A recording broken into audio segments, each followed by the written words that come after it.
think of Allah is the one and only who can create this perfect world. When I feel the warmth of the sun and see beautiful flowers, I thank God for all His gifts.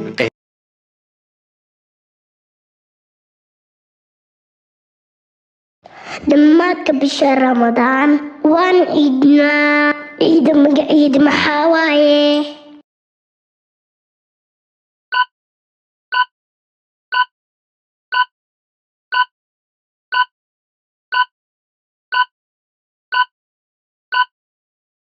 وعيد الفطر.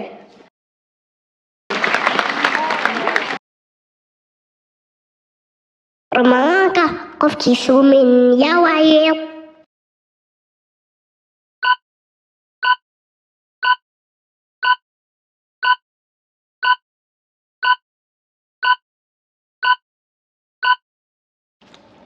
Ilmaha aniga ama iyano Allah uuna jecel yahay.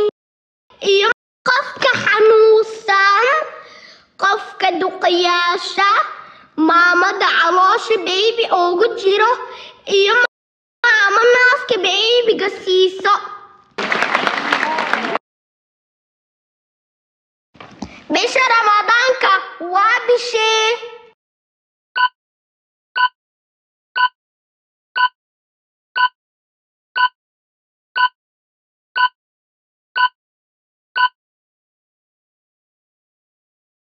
waa bisha sagaalaad.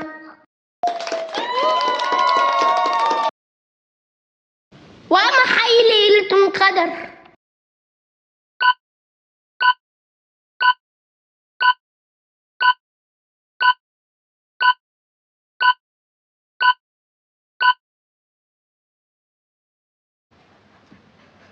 waa maalin ka qayb badan kun bil.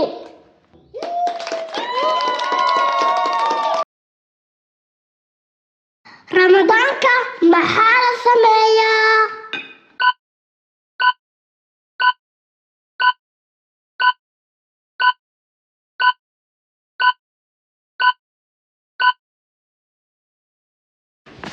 Soon, salaad, Qur'aan, iyo inaad miskiin cunto siisid. Soonka meeqa maalin waaye?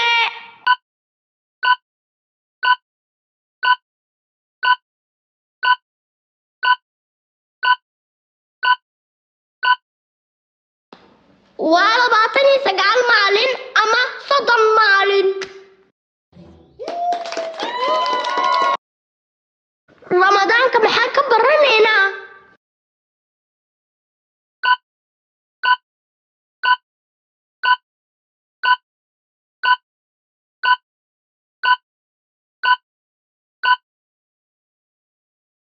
sabarka, dulqaadka, maadaama laga soomeeyo wax kasta nafta jeceshahay, sida cuntada, cabitaanka. meeqa jeer uu Ramadaanka imaadaa?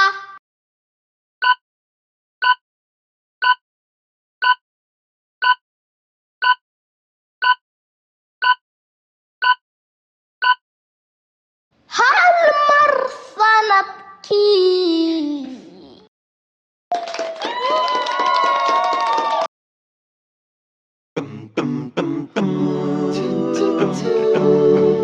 When I see the blue sky and everything around me, I think of Allah is the one and only who can create this perfect world. When I feel the